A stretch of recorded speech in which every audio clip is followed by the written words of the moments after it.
Hey guys, I'm a property investor and somebody that owns a property lettings and management agency in Birmingham. And these are the top 5 things I will not do as somebody who invests in property for a long time and who also owns a property lettings and management agency.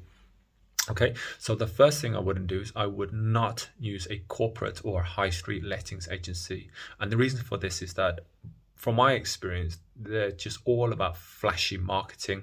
They drum up a lot of confidence, or they try to drum up a lot of confidence in the consumer, in mum and dad and granddad. But really, they're really frustrating to work with, and they've got really costly and inefficient processes. And those costs will be passed on to you as the client. And then when you find out, it'll be very frustrating to sort out. If you're going to use a lettings agency, and you absolutely should, because it's just too risky not to, I would use a local and private or independent lettings agency. Somebody with a 3 or 4 person team, not too big, but not one man band, because they're generally at the stage whereby they have the infrastructure and they have each person is skillful in their own area. Getting that initial tenancy done correctly, legally, is really important. Okay. And number 2, I will not accept any tenant that want to view the property, want to move in that day. Anybody who's that desperate comes with major red flags. Okay, just major alarm bells.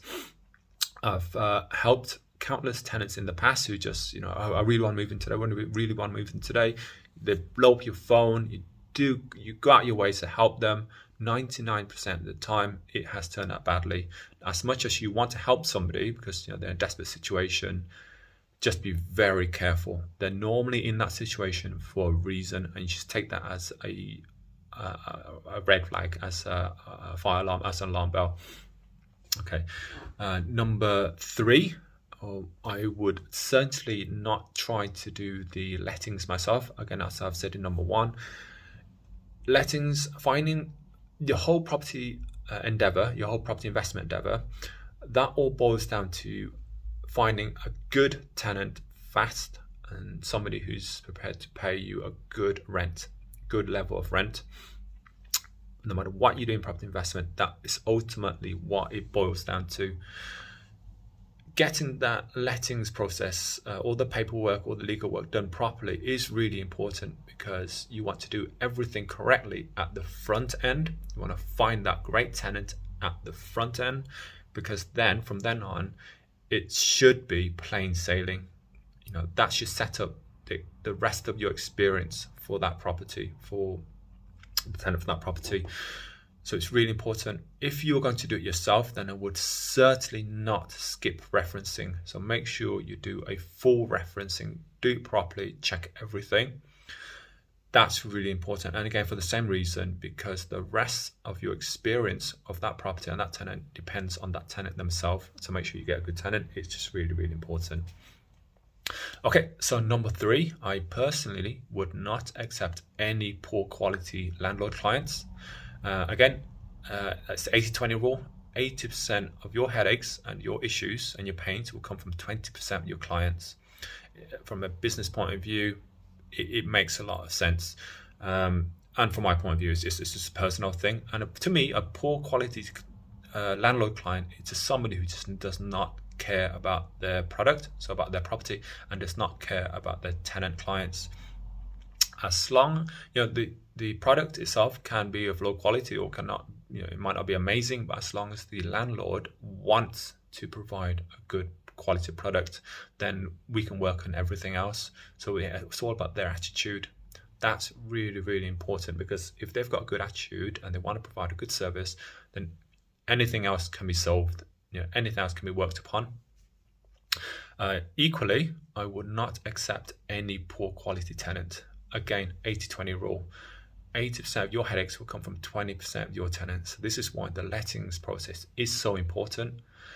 I do not risk taking on any poor quality tenant. And poor quality tenant is somebody who is just incredibly entitled, incredibly sporadic, who just want. I want it now. I want to do this. It's just really rude to, and obviously who is financially unstable as well.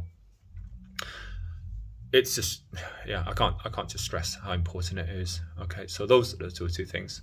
Okay, and finally, I would not ignore maintenance issues. So make sure you address all maintenance issues, do it properly, double check on the work, get them done quickly. Do not ignore maintenance issues. It's a false economy. You don't think you can sweep it underneath the rug or ignore it and it'll go away. It's really important that those maintenance issues get done straight away. If there's been a leak, make sure you do remedial work, make sure you sand it down, repaint it so there's no leak signs. And the reason being is that you want to be aiming at the upper end of the market. Your clients, tenant clients are paying you good money for the service that you're offering. So make sure you provide that service. Your landlord clients are offering you good money to provide them and their tenant clients a good service. Just make sure it's done. Again, it's 80-20 rule.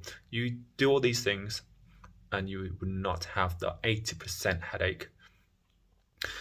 It's an absolute false economy. Just make sure you do any repairs reported, do them quickly and do them properly.